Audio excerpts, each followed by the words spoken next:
Brigitte Giraud, mais simplement rappeler un petit cadrage sur ce projet Goncourt, comment il est né et comment il a évolué. C'est la troisième fois qu'on le fait en Uruguay, pour le choix Goncourt de l'Uruguay, qui a eu déjà deux éditions, qui ont d'ailleurs toutes été gagnées, choisies. Le jury Goncourt Uruguay des deux dernières années avait choisi le prix Goncourt de l'Académie Goncourt. Je ne peux que vous souhaiter la même chose, mais c'est les jurés qui décideront. Et depuis cette année, nous avons décidé, ensemble, avec l'ambassade de France en Argentine, d'ouvrir et d'élargir et donc de faire en commun un choix Goncourt qui donc change de nom, qui s'appelle maintenant le choix du Rio de la Plata et qui associe des jurés membres des différentes institutions qui ont été énumérées juste avant. Donc, on est très content de cette première. Et dans les choix Goncourt internationaux, je crois qu'avec celui de Lorient, où il y a beaucoup plus de pays, on est le seul qui n'est plus seulement un choix pays, mais un choix à deux. Donc, on en est très fiers et j'espère que ça se passera bien. Les lecteurs ont commencé à lire depuis mars et la délibération aura lieu en juillet. Et on s'est aperçu l'année dernière, et ça c'est à la fois la technique, le zoom et la gentillesse et la disponibilité des auteurs et des autrices, que avoir un dialogue avec ceux qui écrivent les livres, qui sont en train de lire, c'est quelque chose à la fois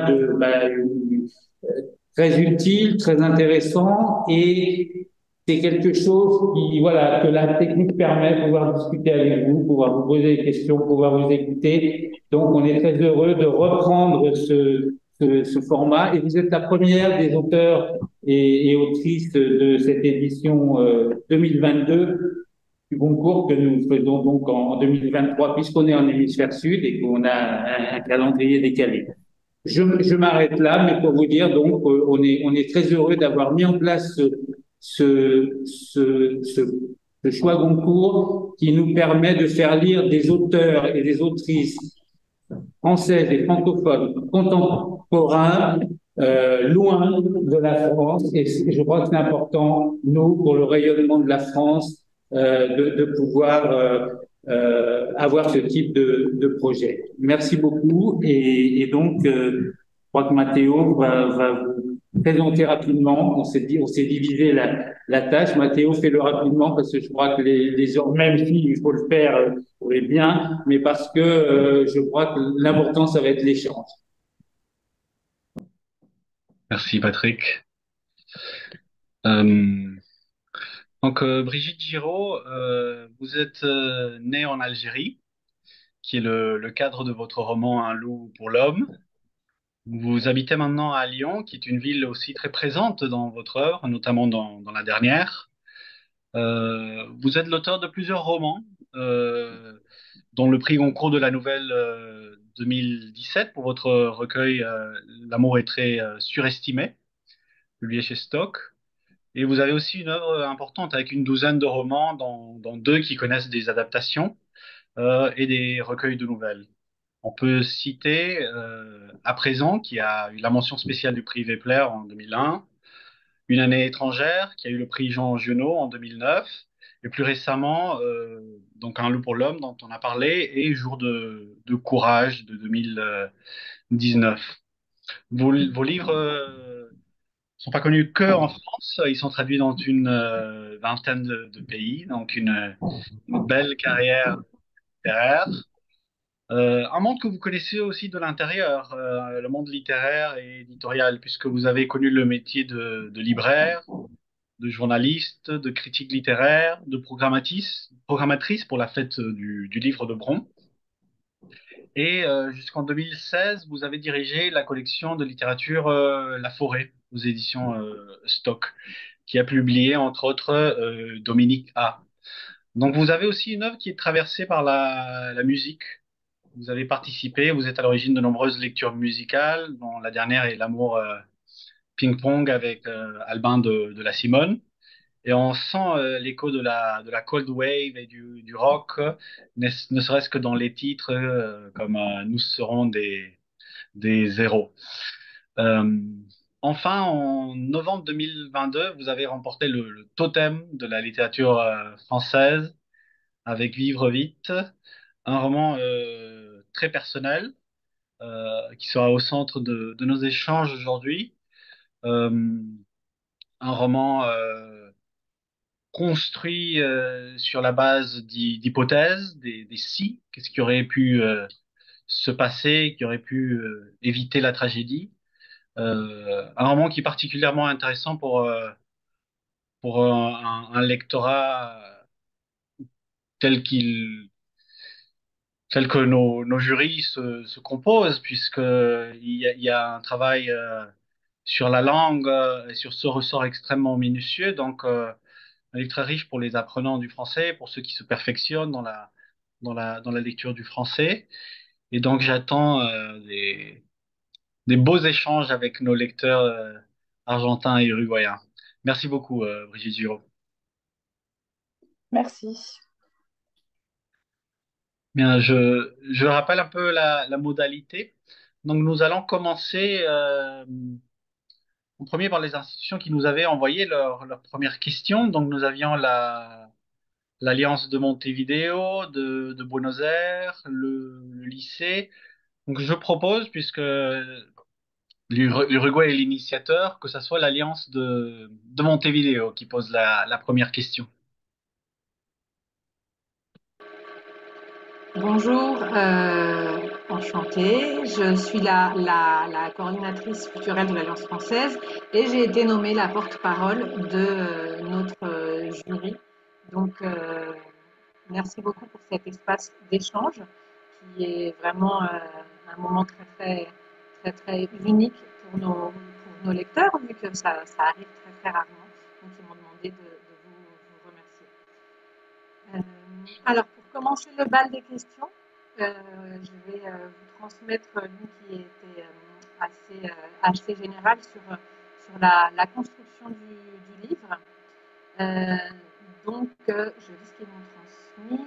Et pourquoi avez-vous fait le choix de construire votre roman sous la forme d'une énumération d'hypothèses en commençant chaque chapitre par un si? Et cette formulation en clé de si ne pourrait-elle pas être vue comme la forme grammaticale du regret? Merci à vous, merci pour cette introduction, merci pour vos prises de parole successives. Puis merci surtout pour votre lecture et d'avoir accompagné des jeunes gens qui lisent. Alors pourquoi j'ai construit ce roman autobiographique avec des si? Je crois que c'est quelque chose qui s'est imposé avec le temps parce que il s'agit d'un accident qui n'a pas de cause apparente. Euh, Comme je le dis très vite dans le livre, euh, il s'agit aussi d'un événement qui a été précédé, les jours, les semaines et les mois qui ont précédé l'accident. Euh, il y a eu d'étranges coïncidences, il y a eu des hasards tout à fait dérangeants, il y a même eu des signes, tout un tas de signes qu'on voit ou qu'on ne voit pas, dont on ne sait que faire, qu'il est plus facile de voir a posteriori, en effet. Euh, et il y avait surtout un signe énorme, une brique énorme, qui est la maison, qui est cette maison que je m'étais mise en tête d'acquérir avec un tour de force tout à fait inquiétant. A posteriori, je trouve ça extrêmement inquiétant, cette névrose obsessionnelle qui consiste à s'entêter, à vouloir acquérir le lieu idéal, mais je crois qu'on est assez nombreux à souffrir de cette même névrose d'un bout à l'autre de la planète. Euh, Et c'est le premier si qui a été posé. Pour moi, il était évident que tous les voyants étaient au rouge, puisque cette maison n'était pas à vendre. Il aurait été très simple de simplement de me contenter d'une réalité qui me dit qu'un bien n'est pas à vendre. Et en principe, un esprit normalement constitué, et peut-être l'esprit de quelqu'un qui n'est pas écrivain, se contenterait d'une réalité qui se ferme à soi, d'une possibilité qui se ferme. Et c'est cet entêtement qui après coup me paraît suspect, qui occasionne la première pierre, la première brique et le premier si. Puis un deuxième si qui était incontournable et qui m'a donné la structure du livre, c'est cette histoire de moto, évidemment. Cette moto dont je sais très vite, je le sais le jour des obsèques, qu'elle était interdite au Japon parce que jugée trop dangereuse et réservée à l'exportation vers l'Europe, ce qui veut dire que j'avais deux hypothèses fondamentales autour desquelles il fallait que je travaille, parce qu'elles me paraissaient tout à fait inquiétantes, et qu'elles nécessitaient une enquête. Et puis, il y a un troisième si qui est déterminant, qui est le rapport à ce coup de fil que j'aurais dû passer, que je n'ai pas passé. Donc, ce qui m'a intéressé, euh, je n'aurais pas pu écrire le livre autrement. Et vous dites que le si est peut-être la métaphore du regret ou l'expérience du regret ou l'écriture du regret. Et je pense que vous avez raison, qu'il y a un rapport au regret.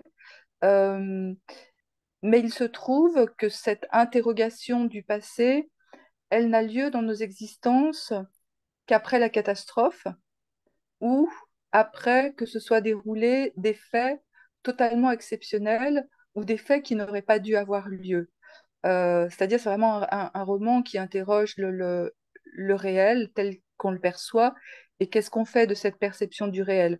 Par exemple, deux personnes qui ne devaient pas se rencontrer et qui vont, parce que l'un des deux aurait raté son train ou son avion et qui vont tomber amoureux et vivre une vie passionnée, euh, peut donner lieu à une enquête. Hein. On n'enquête que quand il y a quelque chose de tout à fait exceptionnel. Donc, c'est très juste ce que vous dites par rapport au regret. Merci beaucoup.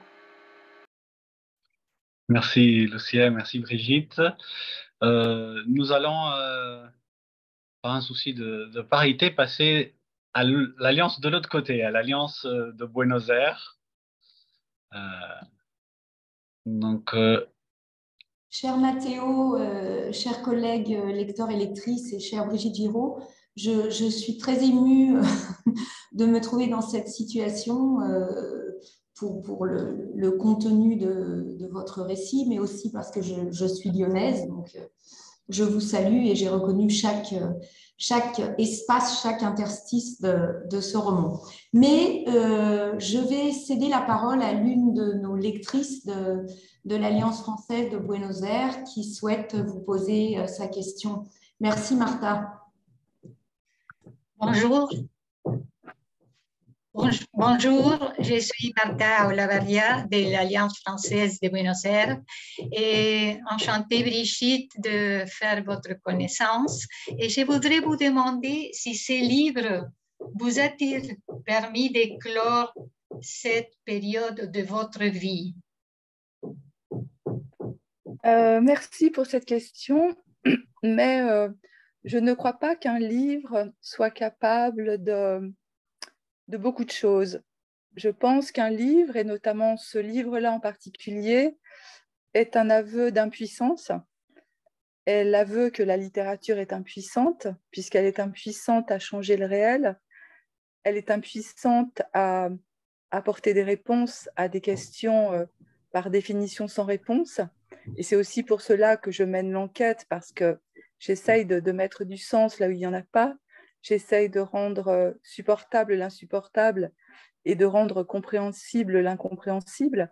Je sais que le livre n'apporte pas de réponse, mais la seule chose dont est capable ce livre-là en particulier, s'il ne change pas le réel, c'est de changer ma perception du réel. C'est de modifier quelque chose dans cette perception et de mettre comme un bornage, comme une limite à quelque chose qui mentalement peut s'apparenter à une forme de folie. Donc c'est déjà une grande vertu que celle de l'écriture et de la littérature en général, mais plus en particulier de ce livre-là, que d'essayer d'organiser ce qui est tout à fait vertigineux et totalement effrayant.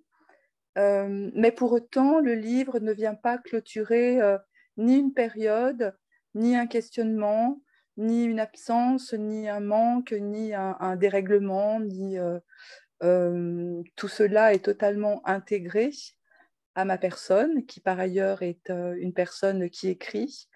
Je ne sais pas ce que sera la suite, mais ce que je sais, c'est que ce livre était nécessaire parce qu'il me fallait vraiment mener une enquête sur la question de ce qu'on appelle le destin. Alors peut-être qu'on en parlera à l'occasion d'une prochaine question, mais ce qui m'a surtout intéressée, c'était de mettre en relation d'un côté le hasard. Le hasard, c'est un mot qui vient de l'arabe, qui veut dire jeu de dés. À l'opposé, il y a le destin. C'est un autre mot aussi qui peut venir de l'arabe, le mektoub. Il y a aussi le fatoum, qui dit le contraire, qui dit c'était écrit. Donc, est-ce que c'était écrit? Et puis, il y a une troisième pierre qui est tout à fait indispensable, un troisième concept, qui est le déterminisme. Le déterminisme social, le déterminisme géopolitique, le déterminisme historique, sociologique, intime, etc. Et le livre essaye de voir de quoi nos vies sont les objets. Voilà, donc j'étais un petit peu longue, excusez-moi, parce que j'imagine qu'on va peut-être parler de ces concepts-là. Merci beaucoup pour votre question. Très intéressante, Brigitte. Merci beaucoup à vous. Bien, je propose de passer au lycée français de Montevideo, qui sont dans une grande salle. Oui, bonjour. Je vais essayer de zoomer et de diriger. Voilà. Wow. Vas-y Bruno, tu peux y aller, on t'entend. Alors bonjour, je suis Bruno, le porte-parole donc, du club littérature du lycée français de Montevideo. Et on a comme question, bon, là voici.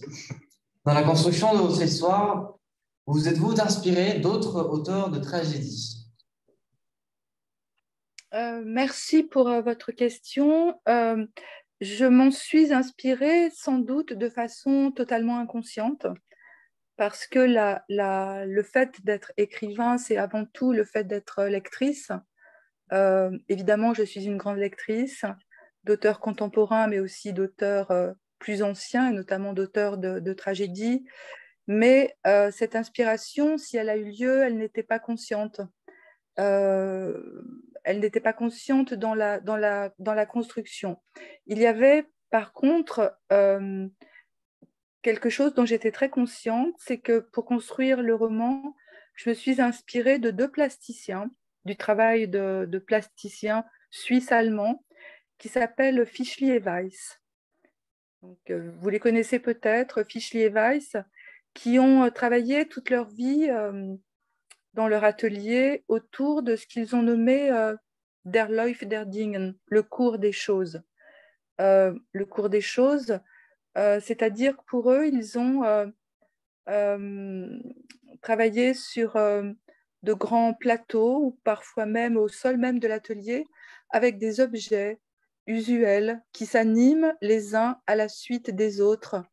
Par exemple, vous pouvez jeter une petite bille qui va rouler, qui va ensuite tomber dans un bol d'eau. L'eau va déborder. Cette petite vague va entraîner le fait d'animer une toupie qui, à son tour, va entraîner autre chose. Vous devez connaître ça. Il y a des petites vidéos sur YouTube auxquelles vous pouvez accéder qui sont totalement fascinantes et totalement inquiétantes. Et ce travail-là, qu'on peut aussi nommer l'effet domino, est quelque chose qui m'a aidé à structurer le récit d'un point de vue très plastique. J'ai une vision toujours très plastique au monde.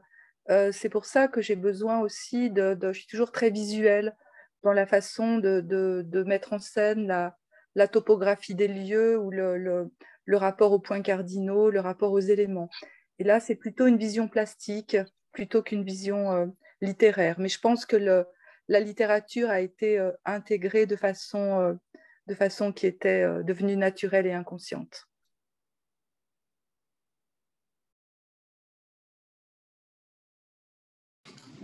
Merci. Merci.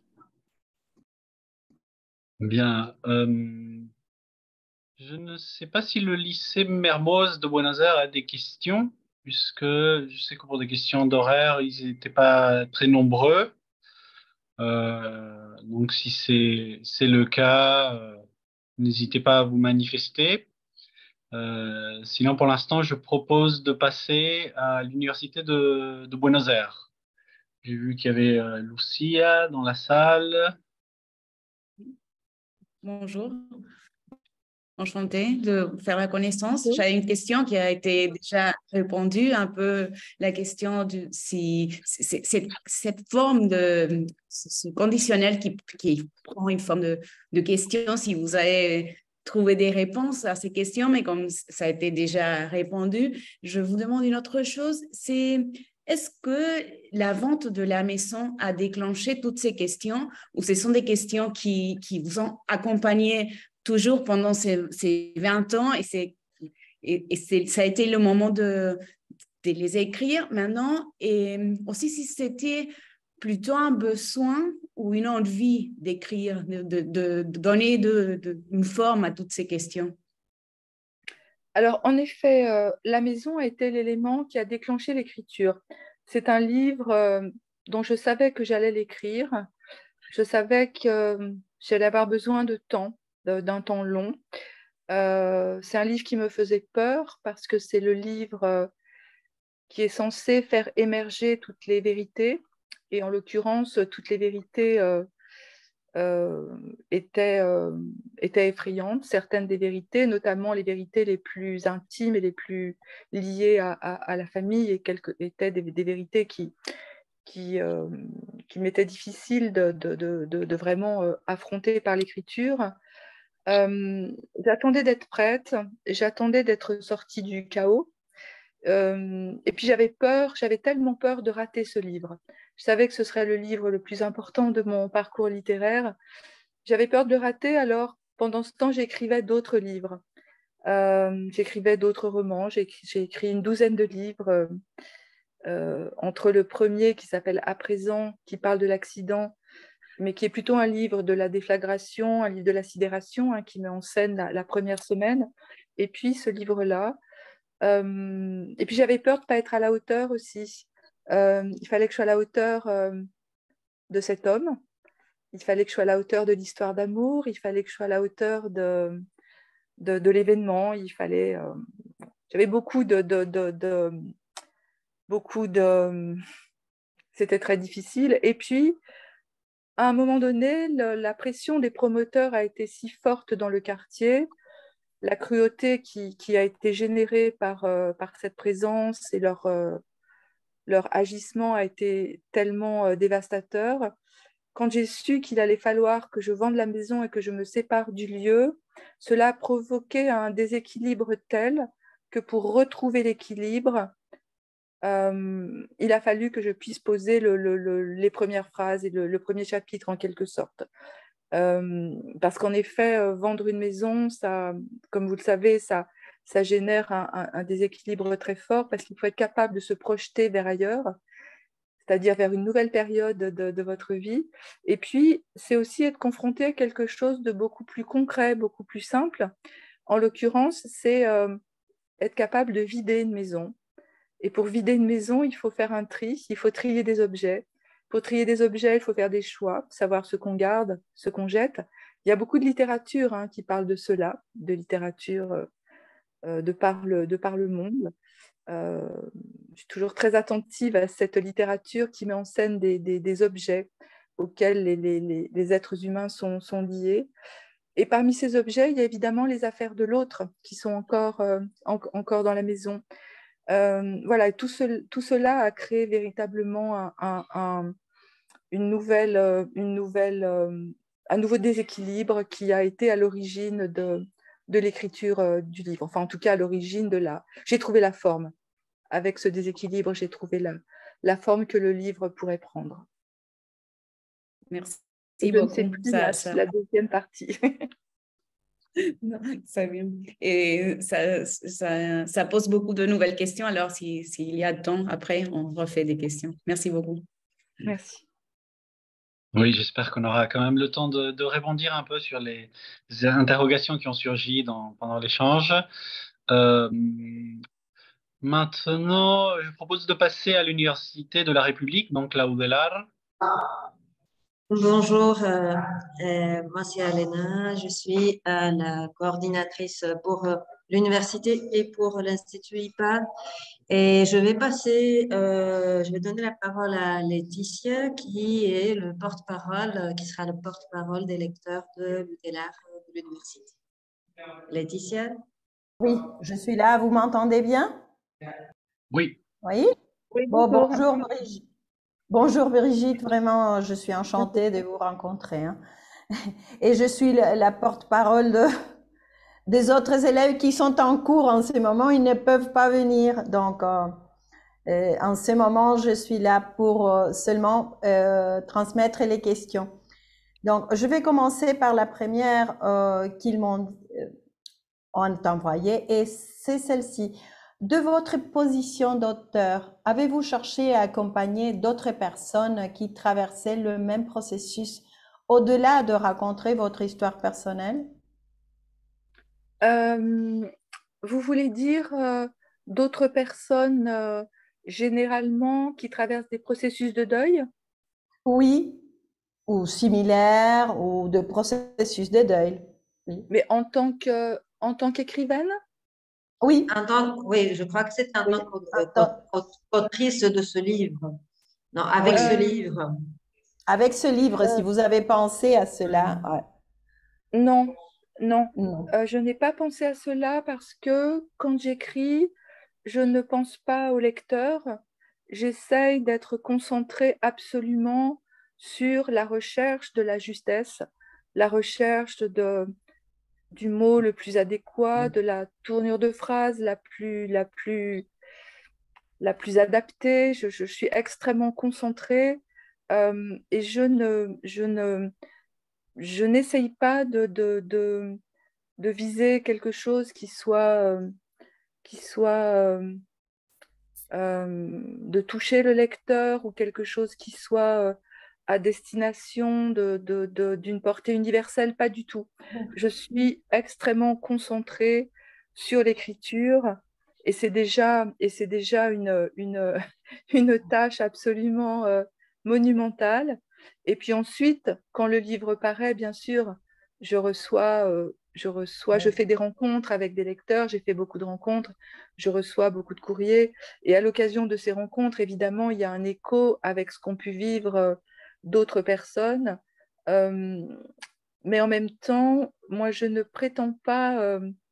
ce livre est vraiment une expérience littéraire. C'est une construction littéraire. C'est vraiment un travail d'écriture. Ce n'est pas pour moi ni une comment dire, ni une méthode, ni une... je pense que tout est extrêmement personnel. En fait, je crois que ce livre cherche aussi finalement des partenaires. C'est-à-dire que ce deuil, en l'occurrence suite à un accident, je me suis rendu compte que c'était un deuil qui n'avait pas de sens vis-à-vis de l'histoire, vis-à-vis de la chose collective.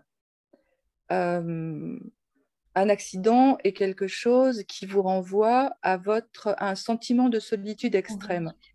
Alors que d'autres deuils qui sont créés, hélas, dans des contextes plus collectifs, c'est-à-dire que partagent une communauté, par exemple des guerres, des bombardements, des attentats, toutes ces choses épouvantables. Le rapport au deuil est, à mon avis, différent parce que un groupe est concerné par une action qui peut avoir une résonance vis-à-vis de l'histoire ou de la chose politique. Je pense que la souffrance et le rapport au chagrin, évidemment, on ne peut pas le mesurer, on ne peut pas comparer, évidemment. La seule différence, c'est que dans ces cas-là, les deuils collectifs, il y a en général enquête, il y a la plupart du temps procès, et il y a très souvent le rapport à la commémoration. Ce qui veut dire qu'il y a des dates où des personnes peuvent se rassembler et éventuellement partager, avec beaucoup de guillemets au mot partager, mais il y a quelque chose de cet ordre-là. Alors qu'un deuil, comme celui que j'ai traversé et que beaucoup de personnes traversent, il n'y a pas il y a juste un renvoi à la solitude. Et peut-être que ce livre essaye de trouver des partenaires qui peuvent être, pourquoi pas, la reine Astrid, Tadao Baba, Paco Rabanne, Stephen King. Il y a toute une galerie de portraits que je n'avais pas du tout prévu de convoquer. Je parlais des plasticiens, Fischli Weiss. Il y a finalement tout un tas de gens qui ont quelque chose à faire avec le livre que je n'avais pas du tout vu arriver, mais peut-être qu'ils m'ont été nécessaires pour être accompagnés. Merci. Non, merci à vous. Merci beaucoup. Merci Laetitia. Je pense que vous aviez une deuxième question en représentation de l'autre institution. Oui, de l'université. Oui. Ou de l'IPA aussi, non? C'est moi la Oui. Non. Non. Ah non, c'est pas vous. Parce que je représente les deux, je m'excuse. Non, c'est Anna. Oui, Anna. Ah, c'est Anna qui va parler. Oui, c'est Anna qui va parler. Oui, au nom de l'IPA, oui, l'Institut des... Le professeur Anna. Ah bien, c'est Anna qui va parler au nom de l'IPA. Ok, donc on passera à l'IPA après. On m'informe via WhatsApp que le lycée français de Buenos Aires est représenté et qu'ils ont des questions à poser. Je ne sais pas si... Bonjour. Oui. Ah, voilà. C'est une question assez générale pour l'instant. C'est le choix du titre Vivre vite qui, au début, la première fois que je l'avais vu, donnait une impression de carpe diem, de profiter de la vie. Mais après l'avoir lu, j'ai pas du tout cette même impression. Alors, je me demande comment vous l'avez choisi, ce titre. Merci pour cette question. En effet, Vivre vite, j'ai eu beaucoup de mal à trouver un titre pour ce livre. Il y a eu beaucoup de titres. Il y a eu L'accident, il y a eu Adrénaline, il y a eu énormément de titres qui ne convenaient pas. Et ce Vivre vite, évidemment, il est en lien direct avec la devise de James Dean, enfin attribuée à James Dean, Vivre vite, mourir jeune, qui est suivi ensuite par deux autres phrases, Jouer aux méchants, tout saloper, qui figurait dans le livre qu'était en train de lire Claude, ce livre du critique rock américain Lester Bangs, Psychotic Reaction et autres carburateurs flingués. Ce Vivre vite figure dans ce chapitre que Claude était en train de lire. Ce Vivre vite, c'est aussi évidemment le lien à la moto, le lien au rock'n'roll. Et puis, peut-être une dernière chose, c'est quand même un livre qui parle du fait de se mettre en danger et qui parle de la grande révolution du XXe siècle, qui pour moi est l'avènement du moteur à explosion. Dans la mesure où ce moteur à explosion, qui a généré des constructions de véhicules, de voitures ou de deux roues, est quelque chose qui est venu vraiment influer, qui est venu vraiment jouer sur ce qu'on peut appeler le masculin et notamment la virilité dans le masculin.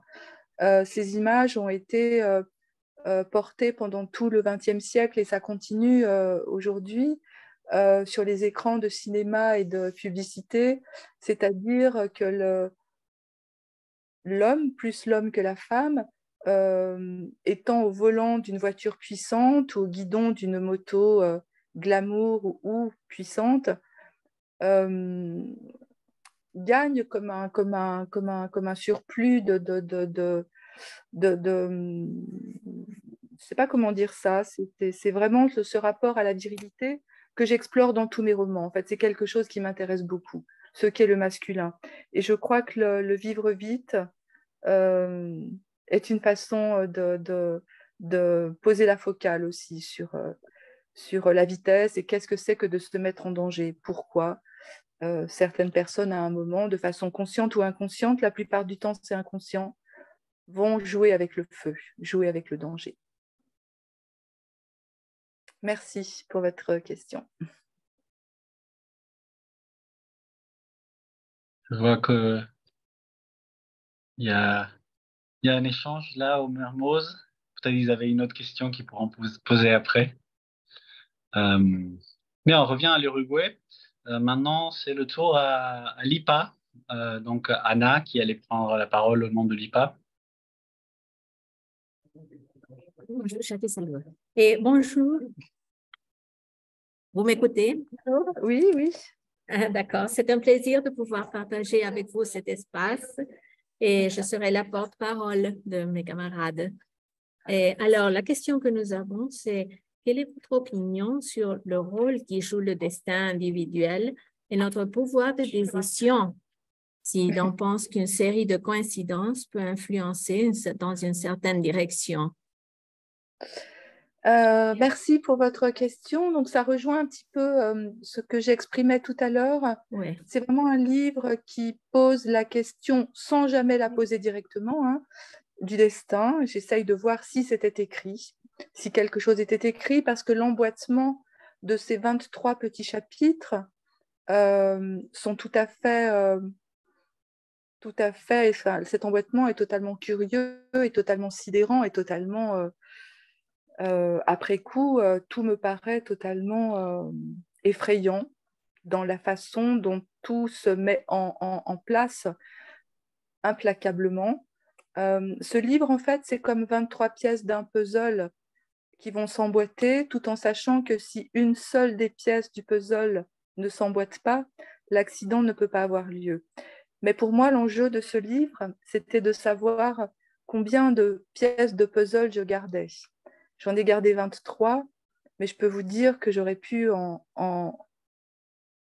écrire 200, parce que la façon dont la réalité s'est imbriquée à ce moment-là est de façon bien plus folle et bien plus puissante que ce que je raconte dans le livre. Je ne voulais pas faire un livre trop long. L'idée, c'était de m'arrêter à temps, de ne pas faire un livre trop foisonnant. Donc, je n'ai pas de réponse à cette question entre le hasard, entre le destin, et puis surtout ce que je disais tout à l'heure, ce rapport au déterminisme. Je pense que la technologie dans ce livre joue un rôle très important.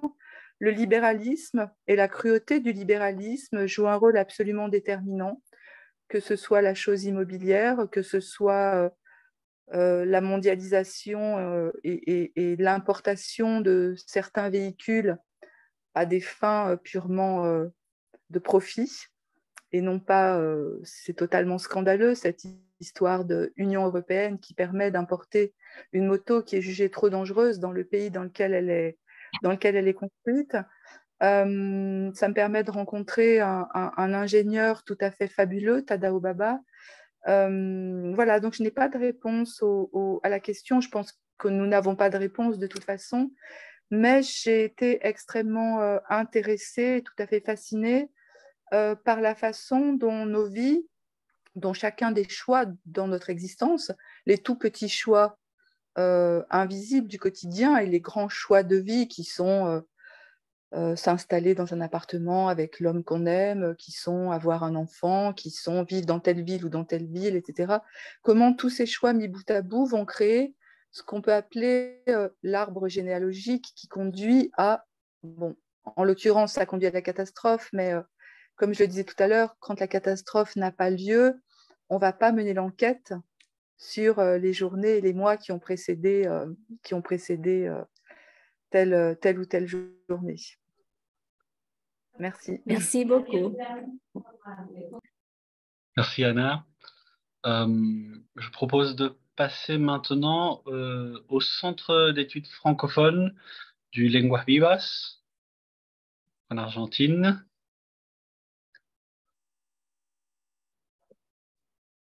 Oui, bonjour, c'est moi qui, qui suis la porte-parole. Alors, bonjour Brigitte Giraud. Ma question concerne l'expérience d'écriture. C'est que quand on lit un livre, après l'avoir lu, on n'est pas tout à fait le même. Et alors, je me demandais en lisant le livre, pour vous qui l'avez écrit, j'imagine que vous n'êtes pas tout à fait la même après avoir écrit ce livre. Et je voulais vous demander, qu'est-ce qui a changé en vous comme personne ou comme écrivaine après l'écriture de ce livre? Merci pour votre question. C'est difficile à dire.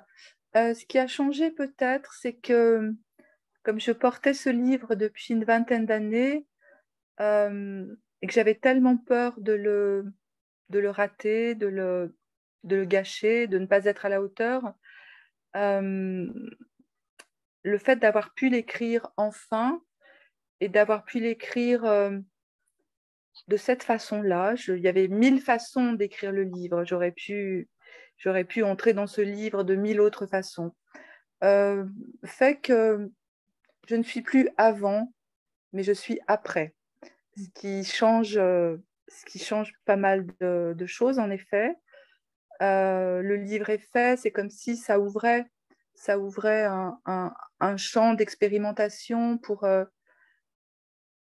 l'écriture à venir. Pour l'instant, c'est trop tôt pour le dire, je ne sais pas. Ce que ça a changé aussi, c'est que j'ai découvert en écrivant tout un tas de partenaires. Je les ai nommés les partenaires tout à l'heure en répondant à une précédente question. Je n'aurais pas imaginé un jour que Paco Rabanne, par exemple, aurait une place dans un de mes livres ou que Stephen King aurait une place dans un de mes livres. Je n'aurais pas imaginé découvrir la vie de cet ingénieur japonais qui me fascine, qui est fascinant, qui s'appelle Tadao Baba. Je n'aurais pas découvert la façon dont le Japon va fêter ses ingénieurs et de voir qu'une gamme de produits dérivés pouvait être à l'effigie d'un ingénieur qui va créer des moteurs de moto. J'ai appris beaucoup de choses sur la question mécanique, sur la question politique, sur la façon de circuler sur la planète, pour les cargos et pour tout un tas d'autres choses. Toutes les enquêtes que j'ai menées m'ont extrêmement fascinée. Mais ce que je n'ai pas dit, c'est qu'au départ, il y avait un deuxième gros chapitre à ce livre. Il y avait une deuxième partie qui faisait également 250 pages, mais que j'ai supprimée juste avant la publication. Il y avait ce compte à rebours de l'accident jusqu'au moment de l'écriture du livre. Et puis, il y avait encore 200 pages qui allaient du moment de l'accident, je veux dire le compte à rebours de 20 ans jusqu'à l'accident, et puis il y avait aussi 200 pages sur ce compte à rebours du moment de l'accident jusqu'au moment d'écriture du livre. Vous voyez ce que je veux dire? Les 20 ans avant l'accident et les 20 ans après l'accident. Et cette deuxième partie parlait du deuil, véritablement, en essayant de comprendre de façon extrêmement précise ce qu'est le deuil dans toutes ses acceptations, le rapport aux autres, le rapport au lieu, le rapport à la famille, le rapport à l'argent, la place qui change, le rapport à la sexualité, absolument tout ce que peut englober la question du deuil, le rapport à la maternité, le rapport à l'absence, le rapport à ce qu'on appelle le fantôme, etc. etc. Donc c'était une partie importante que j'ai choisi de ne pas publier parce que j'ai pensé que je n'étais pas prête. Et je sais aujourd'hui que je ne publierai pas cette partie. Mais l'écriture de ce livre m'a permis aussi d'écrire cette partie-là. Et cette partie-là est extrêmement importante pour moi. J'avais sans doute besoin de l'écrire, mais il n'était pas nécessaire de le publier. Merci pour votre question. Bien, merci Marie-Claire et Brigitte. Nous passons last but not least à donc l'Université nationale de La Plata, qui a aussi beaucoup réfléchi à cette rencontre. Donc, je ne sais pas qui est le ou la personne. Oui, moi, bonjour à toutes et à tous. Euh, vous avez déjà parlé, Brigitte, de plusieurs des aspects qui concernent notre ou nos questions. En fait, on se demandait, parce qu'on avait vu un entretien où vous avez dit que vous aviez raccourci cette dernière partie, on se demandait si d'emblée vous aviez conçu ce récit pour le publier et comment le fait d'avoir raccourci ces aspects plutôt intimes, si ils avaient changé la puissance, si l'on veut, de la thèse ou de ce que ce livre vient interpeller chez les lecteurs. En effet, cette deuxième partie, c'était comme un autre livre. Et j'ai aussi choisi de ne pas la publier parce que, en relisant l'ensemble, je me suis dit qu'il y avait deux livres différents qui étaient comme dans une forme d'antagonisme l'un par rapport à l'autre, et notamment une forme de rythme et d'écriture qui...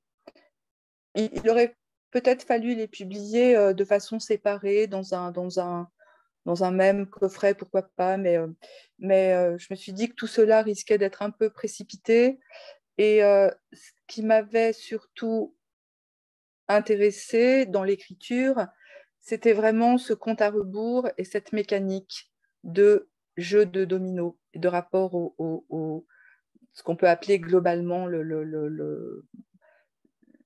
l'arbre généalogique qui conduit à la catastrophe. C'était vraiment ce rapport implacable, ce rapport au temps, parce que c'est un livre qui ne parle que du temps, finalement.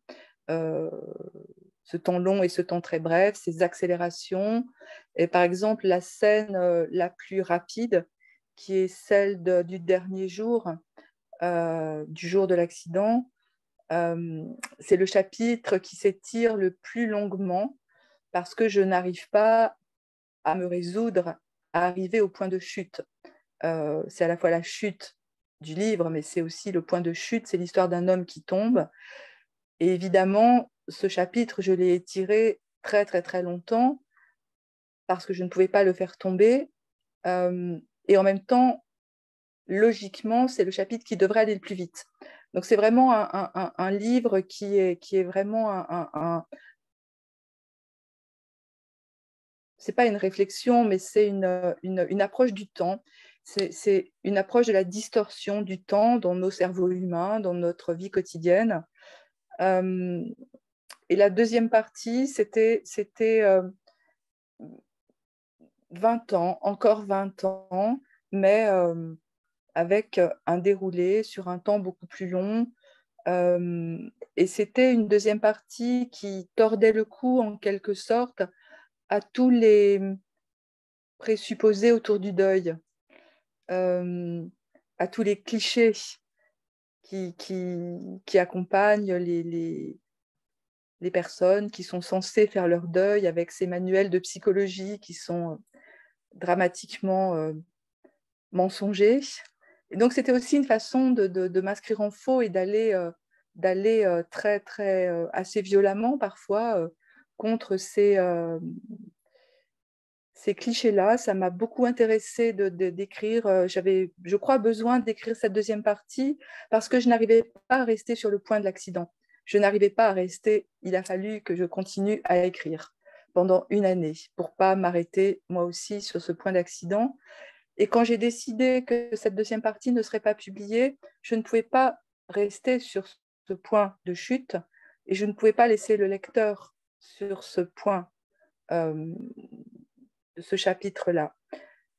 Et donc, la question a été très compliquée de savoir comment je terminais ce livre. Il fallait que j'apprenne à terminer ce livre, que j'apprenne à accepter que qu'il fallait finir, qu'il fallait que ça s'arrête.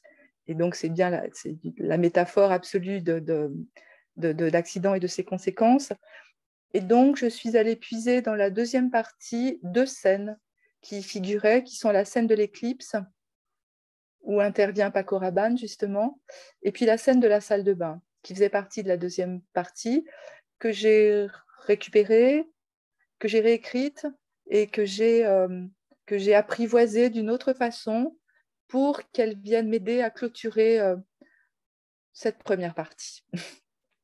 Voilà, l'écriture est une mécanique. De toute façon, c'est un livre qui ne parle que de mécanique. On est c'est un moteur, en fait. Je mets les mains dans le moteur, dans tous les sens du terme. Merci. Merci.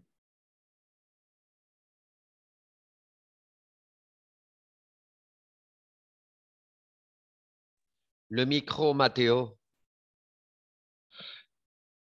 Merci, Diego. Donc, nous avons conclu ce tour de table. Je pense que toutes les institutions ont pu s'exprimer au moins une fois. Je pense que nous avons, Brigitte, si vous êtes d'accord, encore le temps d'1 ou 2 questions. Donc, j'ouvre librement le micro. Peut-être vous souhaitez rebondir sur une des questions. Je vois aussi que les 2 lycées sont assez nombreux, donc peut-être il y a 1 ou 2 questions qui leur sont restées. Je vois Christina qui lève la main. Oui. Donc on va donner la parole à Christina. Bonjour à tous, bonjour Brigitte. C'est très émouvant tout cette interview. J'ai une question à vous poser parce que c'est très intéressant quand on parle toujours sur cette petite voix qui souffle à l'oreille. Si on aurait écouté cette voix, les choses se seraient déroulées différemment, n'est-ce pas? Parce que toute l'histoire, c'est sur le si. Et cette voix, ce n'est pas la voix de cette autre dimension, de l'autre réel, que c'est la voix de l'intuition de l'être humain. Si on aurait suivi cette voix, il n'aurait pas eu une faute. Il n'aurait pas eu différentes fautes, ou finalement l'accident.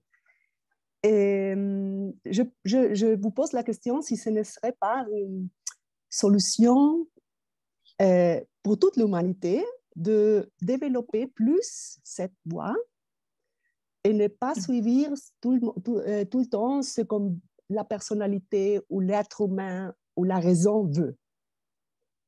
Ouais. Je m'explique avec cette question parce que c'est très intéressant de voir les 2 dimensions. Par exemple, il y a des petites fautes dans le quotidien qui font que l'enchaînement, le déroulement de petites choses finalement conduisent à l'accident. C'est toute l'histoire, c'est comme ça. Et je me demande quelle est l'importance pour vous de cette petite voix? Merci pour... De n'avoir pas suivi ça. Oui, merci beaucoup. Cette petite voix, c'est ce qu'on appelle les signes. C'est la voix qui vient interpréter les différents signes. C'est une voix qui peut exister après coup. C'est une voix qui peut exister après que les choses se soient déroulées. C'est le rapport à l'intuition, mais ce que j'essaye de montrer dans ce livre, qui est aussi un questionnement sur la responsabilité et sur une éventuelle culpabilité des uns ou des autres, d'un point de vue des individus, mais d'un point de vue aussi des institutions et de la mécanique politique à l'œuvre mondialement. C'est pour ça que c'est un livre qui parle de l'intime, mais l'intime, moi, ne m'intéresse que quand il est relié au collectif, hein, sinon l'intime n'a pas de sens particulier pour moi.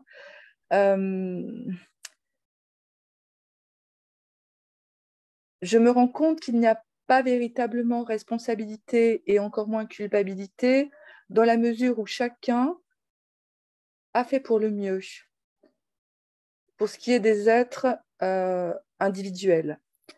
Alors que de façon plus large, ce que vous venez de dire par rapport à des décisions qui doivent être prises d'un point de vue international ou d'un point de vue géopolitique, d'un point de vue politique, géopolitique, etc., il y a à l'œuvre un cynisme qui est là, qui est visible, qui est transparent, qui est même éclatant.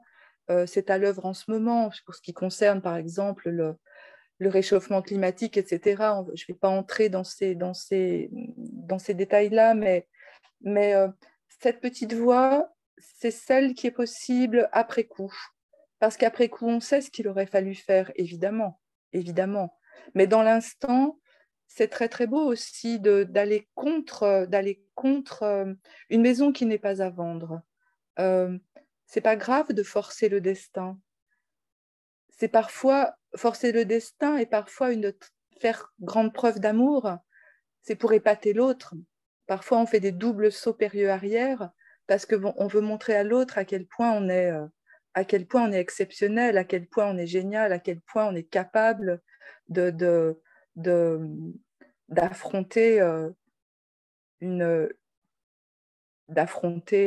une situation, voilà, d'être capable de retourner une situation. Donc c'est une voie aussi qui peut être aussi la voie de l'indulgence. Je me dis qu'il faut être malgré tout être capable d'indulgence aussi, parce que dans la situation, tout le monde a été pris dans une énergie pour faire au mieux, pour rendre service, pour se comporter bien. C'est vraiment un livre qui, pour moi, pose la question de la famille. Qu'est-ce que c'est qu'une famille? Entre la solidarité et l'ingérence, pourquoi on appelle sa mère pour lui dire quelque chose d'aussi peu important que j'ai les clés à l'avance? Pourquoi la mère appelle le frère? Pourquoi il y a tout cet enchaînement? Ça s'appelle une famille, ça s'appelle un couple, ça s'appelle une époque. Et tout cela, évidemment, est passionnant et c'est inépuisable. Je pense qu'on peut écrire des livres qui parlent de ces choses-là pour les siècles des siècles. Merci à vous. Merci Christina. Peut-être une Merci beaucoup. dernière question pour clore. Depuis Buenos Aires, je ne sais pas si je peux. Là, on ne me voit pas. Ah oui. Alors, un petit problème de caméra, je ne sais pas si vous m'entendez. On entend. On entend. Oui. Alors, voilà. Et donc, depuis le lycée Mermoz. Depuis le lycée Mermoz, mais là aussi une double casquette parce que j'appartiens aussi à la UBA, donc comme les collègues de... Alors, tout simplement, un petit commentaire mais, sur le livre qui m'a fait penser énormément à un paradoxe que l'écrivain Jorge Luis Borges semblait aimer beaucoup, puisqu'il le mentionne dans un de ses livres, le paradoxe de Zénon, d'après lequel, pour aller d'un endroit A à un endroit B, on doit découper cela. On peut faire la moitié du trajet et la moitié de la moitié du trajet et la moitié de la moitié du trajet, et cela à l'infini, de telle sorte qu'on n'arrive jamais, si on part de A à B, au point B. Et j'avais l'impression en lisant ce livre, dans cet attardement à tous ces petits détails, ce morcellement du temps infini qui pourrait se continuer jusqu'à l'infini, s'il n'y avait pas un geste de vouloir retenir le temps, de ne jamais arriver à ce point de chute, ce point douloureux de la mort, etc.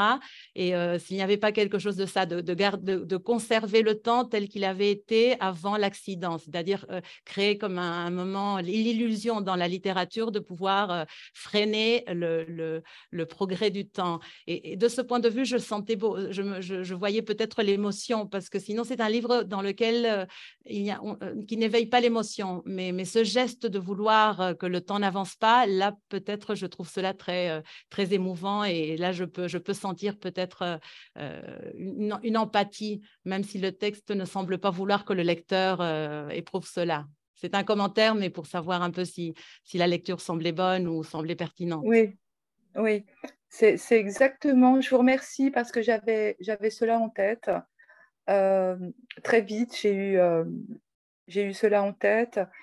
Et après coup, après l'écriture, je me suis dit que finalement, le livre était peut-être une façon de donner encore une dernière possibilité, une dernière chance pour que l'accident n'ait pas lieu.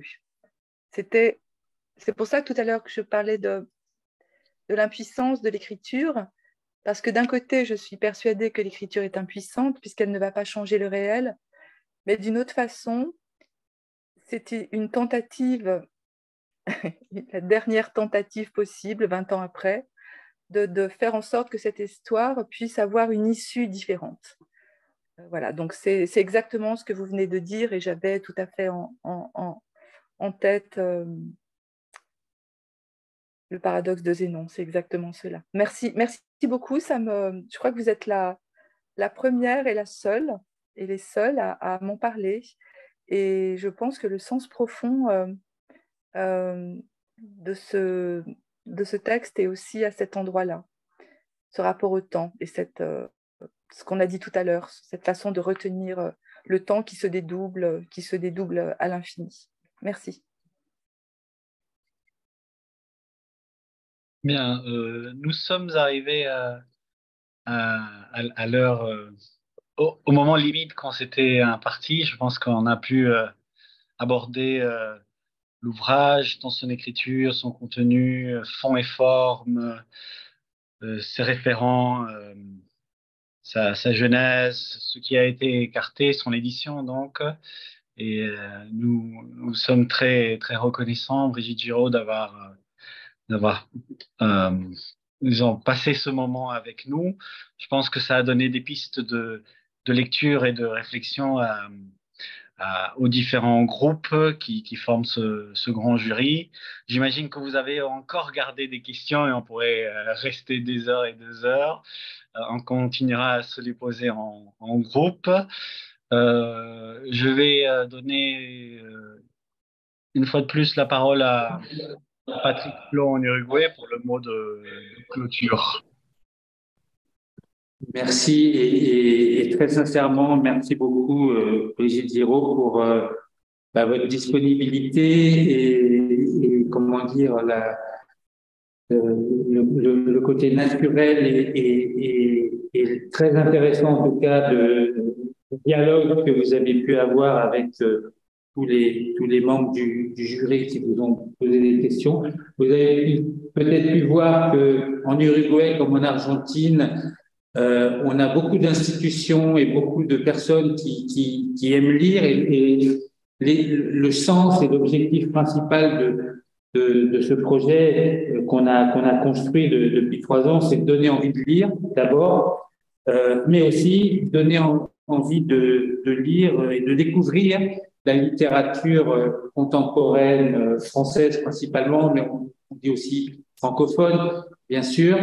Vous avez peut-être pu voir aussi qu'il y a des références aussi dans ces pays. On a des grands auteurs. L'un d'eux en Argentine a été mentionné. En Uruguay, on en a aussi, y compris des franco-uruguayens, puisqu'on est très fiers ici d'avoir la double appartenance de Jules Supervielle, qui a donné le nom au lycée français, Jules Lafort également, et Lautréamont, qui est un auteur formidable également. Je crois qu'en effet, comme l'a dit Matteo à Buenos Aires, cet échange de toutes ces institutions qui sont en train de lire les 4 derniers romans du Goncourt 2022 leur donneront un éclairage des grilles de lecture, si je puis dire, mais surtout cette opportunité d'avoir pu rencontrer les auteurs.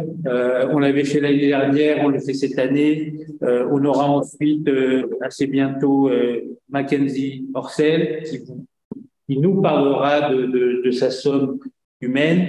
Donc pour nous, c'est un moment privilégié, bien qu'on soit loin, d'être en contact avec les livres, mais avec ceux qui sont derrière ou devant plutôt, et qui sont les auteurs et les autrices. Donc merci beaucoup. Je voudrais pas avoir le dernier mot. Je crois que c'est vous qui le méritez. Alors je sais pas si vous avez quelque chose à dire de plus, mais moi la seule chose que je voulais vous dire, outre vous remercier, c'est peut-être vous demander après ce prix Goncourt, quels sont vos projets actuels d'écriture et de vie. Écoutez, je vous remercie pour vos lectures tellement attentives, parce que ce qui est vraiment très très bien, c'est qu'on a surtout parlé d'écriture, et c'est parfois très rare de parler d'écriture.